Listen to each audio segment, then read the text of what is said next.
Our next presentation is Common TSA Observations, presented by Bilal Kazaz of US EPA Region 9. Good morning, and welcome to my presentation on Common TSA Observations. Today I intend to present a brief summary of my background, what a technical systems audit is, what common findings and recommendations EPA has observed and is documented in our reports, and talk about what monitoring organizations can do to minimize noncompliances with EPA regulations and guidance.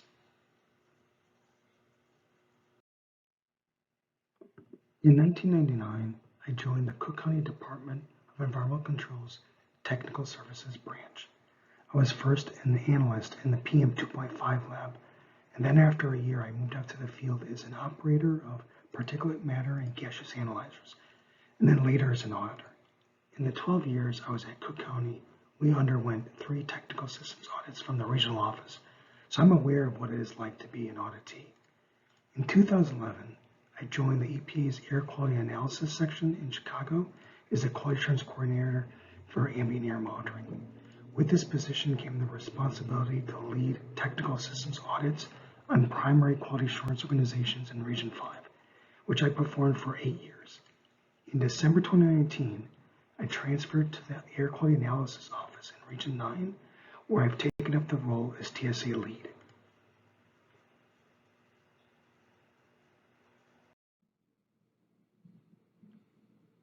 A technical systems audit is an on-site review and inspection of a monitoring organization's ambient air monitoring program.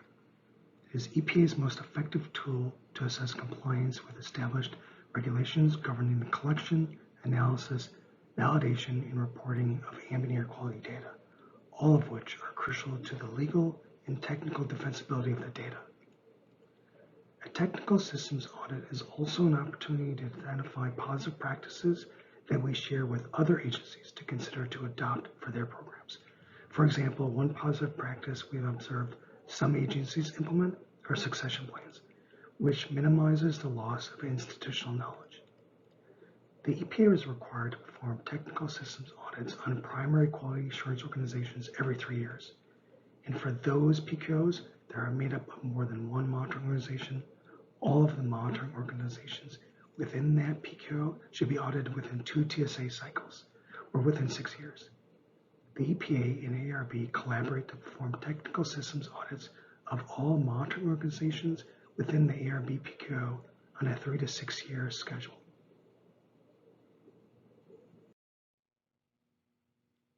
Now let's talk about the common findings we observe on our TSAs. Independence of QA. This issue we see a lot, both in large monitoring organizations as well as smaller ones. The CFR states that the quality assurance management function must have sufficient technical expertise and management authority to conduct independent oversight and assure the implementation of the organization's quality system relative to the ambient air monitoring program, and should be organizationally independent of environmental data operation activities. This is one of the most important roles in ambient air monitoring, and unfortunately, maybe the one that is most often overlooked. What's also common is that those programs that have a well-resourced independent quality management function are also the most resilient and adaptable organizations, and I'm sure you're well aware the work we do is ever dynamic.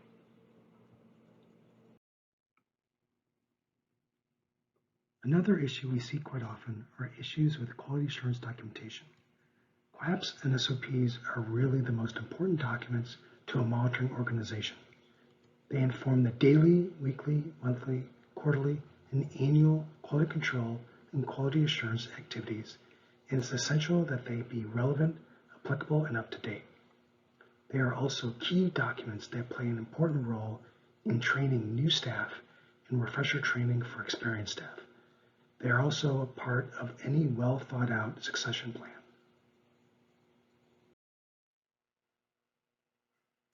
Training plans. This is another common issue. Training plans are necessary for any monitoring organization to ensure that new and experienced staff can carry out the responsibilities they've been charged with. Training plans should be developed to document each position within a monitoring organization and the required training to fully execute the responsibilities of the position, the time frame in which those required courses are to be completed upon assuming a position, and any courses that should be retaken periodically. Training plans should also document any state-sponsored vendor or EPA training and conferences in which staff participate. Monitoring organizations should consult the Quality Assurance Handbook for Air Pollution Measurement Systems, Volume 2, Section 4, Personal Qualifications and Training when developing a training program. In March 2016, EPA promulgated revisions to the Ambient Monitoring Quality Assurance Rule that changed the test atmosphere concentrations for one-point quality control checks and annual performance evaluations. Over 5 years later, it's still common for us to see agencies that are not complying with these requirements. Another common quality control issue we see is the design flow rate calculation performed incorrectly.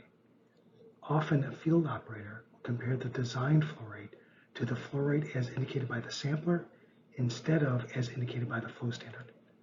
We also see monitoring organizations who do not evaluate design flow rate criteria at all. And I'm sure you're all well aware, EPA considers design flow rate to be a critical criteria.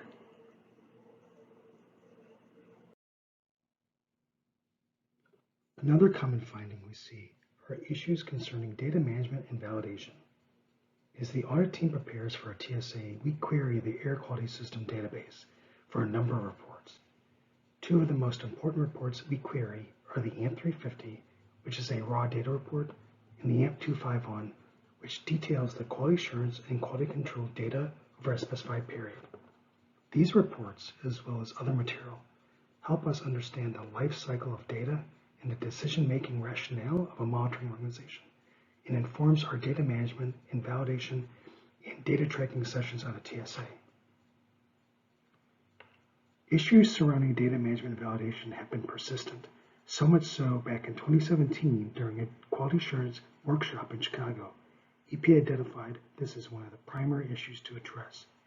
A work group was formed shortly thereafter, which resulted in the recently released Best Practices for Review and Validation of Ambient Air Monitoring Data Guidance document. This document is a culmination of several years of work by the Data Validation Work Group, consisting of QA experts from OAQPS and many EPA regions nationwide. This document provides ambient air monitoring organizations formalized guidance to help them develop comprehensive and consistent data review programs that, if implemented and followed, should result in consistently validated high-quality data set in the EPA's air quality database.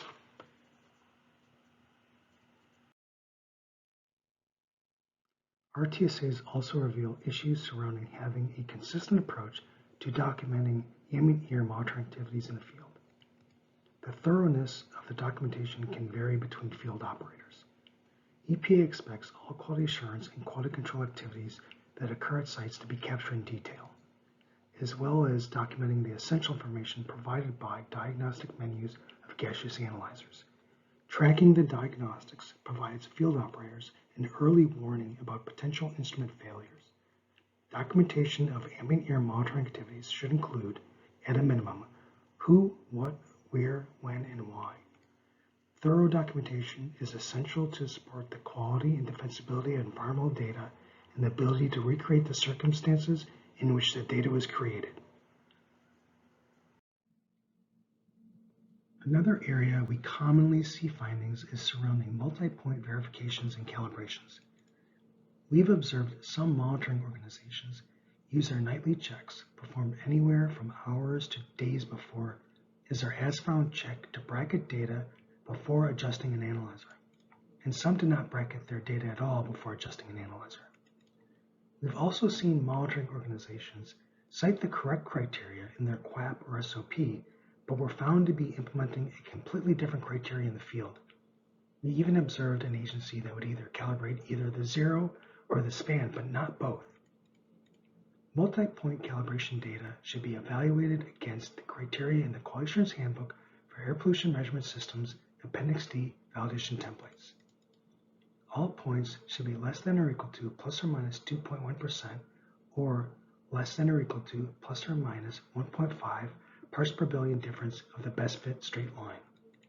It should also have a slope of 1 plus or minus 0.05. This criteria has been documented in the EPA Technical Note, Clarifications and Guidance on Gaseous Pollutant Methods, issued January 30, 2018. This slide is from a presentation given at the National Ambient Air Monitoring Conference in Denver in 2012. As you can see, findings concerning QAPs and SOPs, documentation, quality control, multipoints, coding, and AQS were an issue then as they are today. Though we have seen improvement and see fewer issues with expired standards and residency time. In the next few slides, I'd like to illustrate the most common best practice recommendations we've documented in our TSA reports.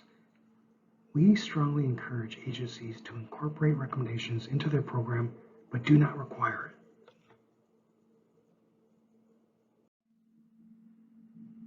EPA encourages the use of the Air Pollution Training Institute as a resource to strengthen the knowledge of staff involved in ambient air monitoring activities. As I noted when discussing training earlier, monitoring organizations should consult the Quality Assurance Handbook for Air Pollution Measurement Systems, Volume 2.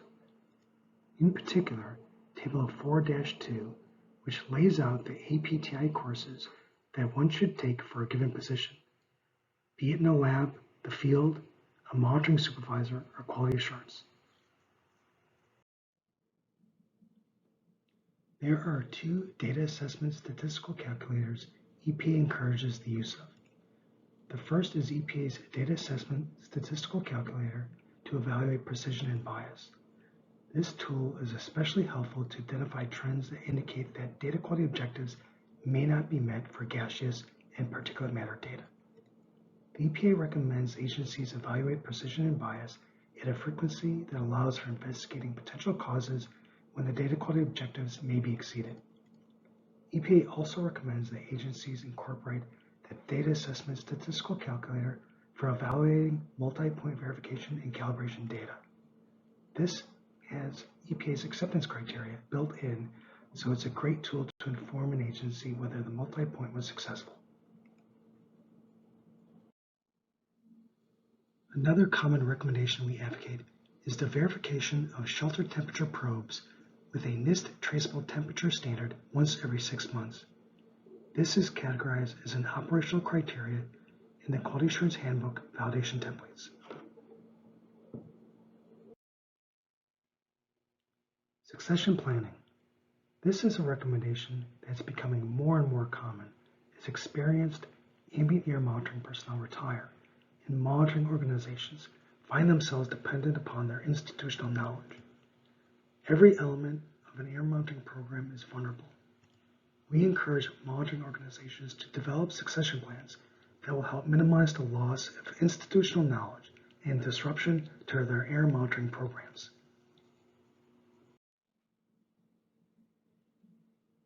And our last common recommendation we've encouraged agencies to adopt is developing a process for evaluating standards after receipt from a vendor before introducing them for use in the field.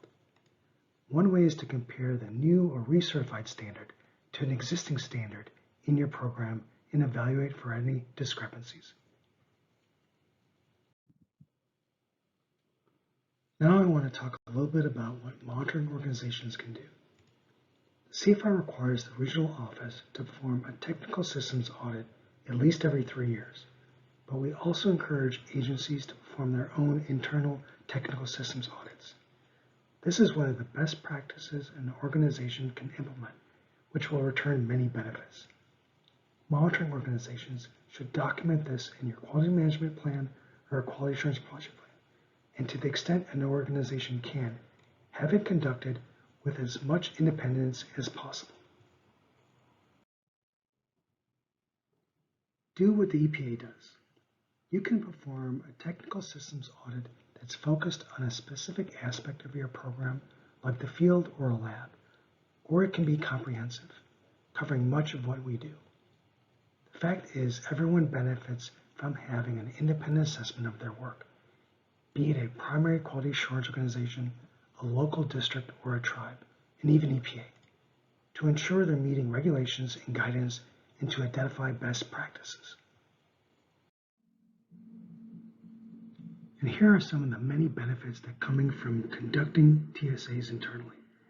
It strengthens the quality system, illustrates where training is needed, minimizes data loss, and improves data quality. It supports the technical and legal defensibility of data.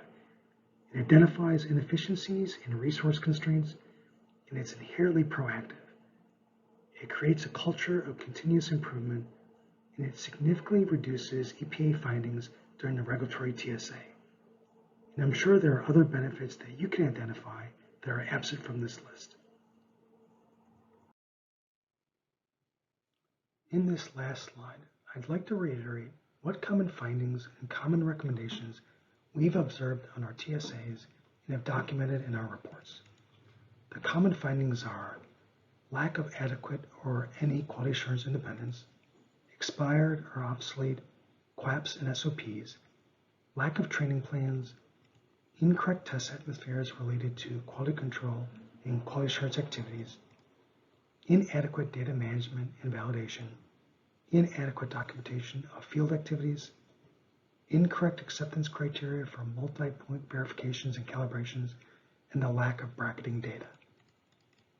The common recommendations are incorporating Air Pollution Training Institute courses into an organization's program, employing the use of both data assessment statistical calculators, conducting shelter temperature checks with a NIST traceable standard every 6 months, developing and implementing a succession plan, and verifying standards upon receipt before introducing them into your program.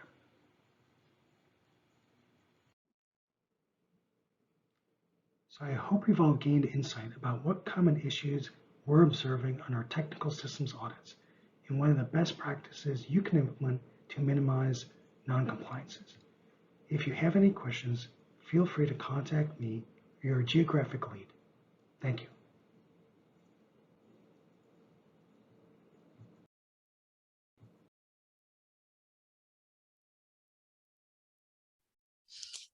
Thank you, Bilal. We will now be entering our Q&A discussion for this session. If you could please join me on screen.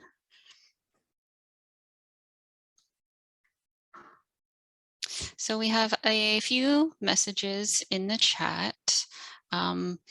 First of all, are the TSA reports shared and discussed with EPA headquarters or regional management about concerns? TSA reports, we generally don't share those with headquarters unless asked for, but we definitely share those with upper management. In fact, our management is involved with the review of draft and final reports, and so there's a lot of involvement, not only from the audit team, but from EPA management as well. And so, but if other regions, for example, would like an example TSA report, we willingly share that. Different agencies, or rather different regions, will have different kind of formats and how they compose a final report. So we are willing to share those with other regions or headquarters as needed.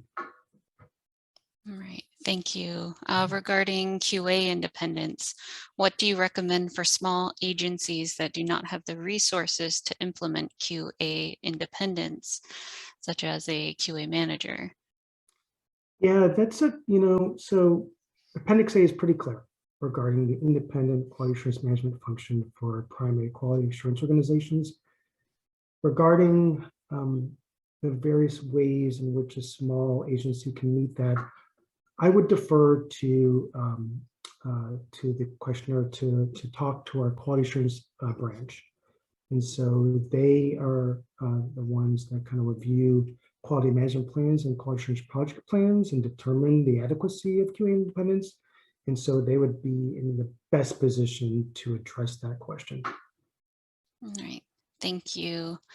Mhm. A question from the session chat. Where can we find the document published by the data validation group for developing high quality data? That should have been disseminated in the last month or so. It may be on Amtech. I don't know for certain, but if you can certainly shoot me an email, and I can get that guidance document to you. All right.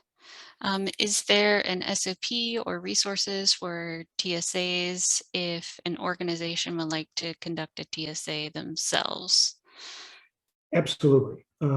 So as noted in the presentation, there is a guidance document that EPA developed. It was disseminated in 2018. It's a TSA guidance document. And it not only is for the EPA regions to follow to provide consistency about how we go about conducting TSAs, but it's also a resource for those agencies who would like to conduct TSAs themselves. So that is on Amtech. And so, but if you're having difficulty finding it, again, just you can shoot me an email and I can get that document to you. Great. One organization wants to use the EPA DAS calibration tool to compare their calibration spreadsheets. Can an unprotected, unlocked version be made available so they can compare the equations used? Yeah, that's a great question. I've received that question before. I can reach out to OHEPS, who disseminated that DAS tool, and see if we can get the password to unprotect that so one can compare the equations if they were to clearly interested in developing their own in-house data assessment statistical calculators. So again, I'd say reach out to me, follow up with an email, and I could see if I can convince OEQPS to provide that information. All right, thank you. And down to our last questions. Previously, there was thoughts that TSAs would serve as training opportunities was an option to assist agencies experiencing significant turnover or reassignments. Is this still an option post-COVID restrictions? I've never heard of this being an option. TSAs are, we're required to do them in the CFR. There is a definite objective when carrying out a technical systems audit. I'd say there are opportunities outside of a TSA to provide technical guidance and assistance for those agencies that are have suffered a loss of institutional knowledge or just are in need of kind of developing capacity. So I would say reach out to your geo lead or myself, and we can try to find a path forward to provide that guidance. But regarding a TSA, some kind of a TSA option to where it's we're providing assistance as opposed to an audit, that is an option I'm not aware of. Notwithstanding, I'm sure there's a way in which we can provide assistance. And the last question we have before we end the Q&A today, how do you interpret what is required if it is in the CFR compared to what is written in the guidance documents? So definitely in the CFR is required. And so, we are always referencing the CFR when we're assessing an agency's, whether we're conducting a TSA and whether an agency is abiding by regulations, but also in other areas as well when we're reviewing annual network plans. Guidance documents are important as well as technical notes. So those could either provide clarification regarding a CFR citation or provide more updated best practice. So yeah, it's I'd say not an either or. I think we're definitely concerned about how a given be it CFR citation or guidance recommendation impacts data. And that tends to kind of inform kind of where that may be categorized in the TSA. So that's it's a bit of a tough question. It's not as black and white. There's some gray area there. But we're constantly talking internally amongst ourselves as well as with other regions like KPIs about the sensible and appropriate application of the CFR and guidance documents. So. And I think we have time for one last question. Many years back, CARB provided a class on how to survive a TSA. Is EPA willing to provide something similar? So how to survive a TSA. So not knowing the history of this class and not knowing kind of all that which would be take to mount such an effort, I'm a little hesitant to commit to anything here and now. But I would say for the person posing the question, you could certainly follow up with myself or Gwen or your geo lead and provide I'd say additional information about what it is you're asking about, and I could probably revisit with my colleagues to understand kind of what occurred in the past. So being fairly new to the region, so yeah, I'd say just follow up, and we can see if we could try to what we can do to try to meet that. All right, great. Thank you, Bilal. And thank you to everyone who stayed on a little late for this Q&A. We will move into our lunch break now.